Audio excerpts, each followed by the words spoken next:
Is Apex Legends moving in the right direction heading into 2025? With the release of Apex's 23rd season, a lot has been said and changed, and today I wanted to make a video discussing if we think the game is heading in the right direction.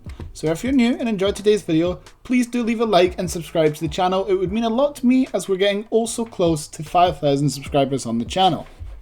And just before we start today's video, please do let me know your thoughts in the comments and if you think the game is heading in the right direction going into 2025. So to keep it short, my answer to today's video is yes. Yes, I do think the game is heading in the right direction, but I'm going to explain why, and hopefully I won't be let down, as the coming seasons come through, and hopefully what I'm saying to you in today's video will turn out to be true. So as a lot of us know, we had EA's quarterly earnings call, which I won't go too much into depth in, but we had a lot of positive things, such as EA's shift in focus when it comes to Apex, as well as their plans to update the game past 2027. We had things such as EA switching their focus from revenue to player retention, as well as game updates and more player feedback based content. Just good things like that, as well as something like the OG season that was added this season. I think, it just all good steps in the right direction. Another positive for me is they mentioned there won't be any plans for an Apex Legends 2, which is great for all of us who have played and have played a lot, who have deep stats and a lot of money spent within this version of the game. However, I do think in Apex 2 could be beneficial for some of the core issues of the game, and I'm not quite sure they can change that in this version of the game, like servers and being shot behind certain doors or whatever. Because of the server tick rates in the game's engine, I feel like you would need to do a completely new game. But again, it's good for us players who have a lot of stats and have spent a lot of money in the game, so we don't need to get rid of all of our stuff.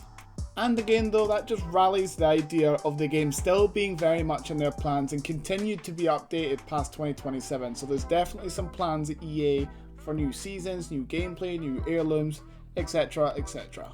Another big reason why I feel like Apex can be heading in the right direction is the competitive scene. As most of you know, it's almost the cornerstone nowadays to the game's recent success, with the LANs where all the pros go to perform, as well as the beef or the team changes that keep us all interested and all that stuff that goes on there as well, being very engaging and very interesting. And then having players who are not involved in these tournaments be able to have accessible ways to actually compete. So if you are good enough to maybe get into the BLGS, and if they keep improving their funding to the ALGS and the BLGS, it again rallies the importance level that EA see for this game.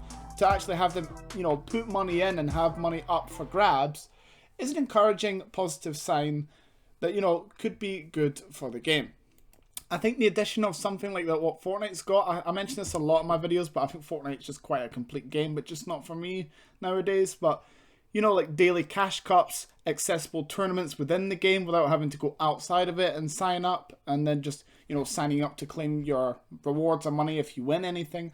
I think these are additions they could add, which, who knows if EA decide to do something like that, which again would be another good step in the right direction. Something I've seen this season as well, even though not everyone will be a fan of the meta, is with the support characters, it was a bold choice from Respawn to go into a new topic, guys, to give us something fresh, to be more ballsy, is another good indication to me, as it shows they're not afraid to make big changes and try new things to shake up the game so that it plays differently. So for veteran players such as myself, I would like to say I'm one. Maybe you guys don't agree, but people that watch my gameplay know that I'm decent and have played for a while. It gives me something new. It gives me something new to play, something new to fight. And this meta, a lot of people don't know it. My main Fuse is actually very, very strong in this meta because a lot of people are playing very close to each other. It means I can get my ultimate down, my grenades down.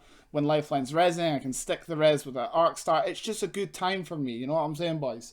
So the ballsy change that Respawn went to do is it's just a good sign. And look, guys, there's a lot of games that struggle from that lack of change and that lack of something new, or even just the regular update. So that with the fact that we're getting it is also just a good a good note. And lastly, I want to just touch on this season and the addition of both the Karambit and the ideal of it, as well as the original mode.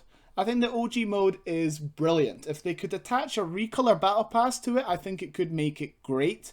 And maybe an idea for another video in the future if you guys would be interested. But they could even copy Fortnite and do the whole cycle again from Season 1 through all the way to Season 10 and have recolor battle passes, on top of that for whatever current season. So you'd have, like, say, Season 26, and then the OG mode was like Season 3, and the Season 3 had like all the same skins, but all of them recolored, so they could, you know, have 2 battle passes going at the same time, which would, you know, give them more money, give the players more skins, more coins, more crafting materials, so they could, you know, acquire more. I just think it would be a great idea. I think it would be really, really good, and like I said, would fund the revenue again.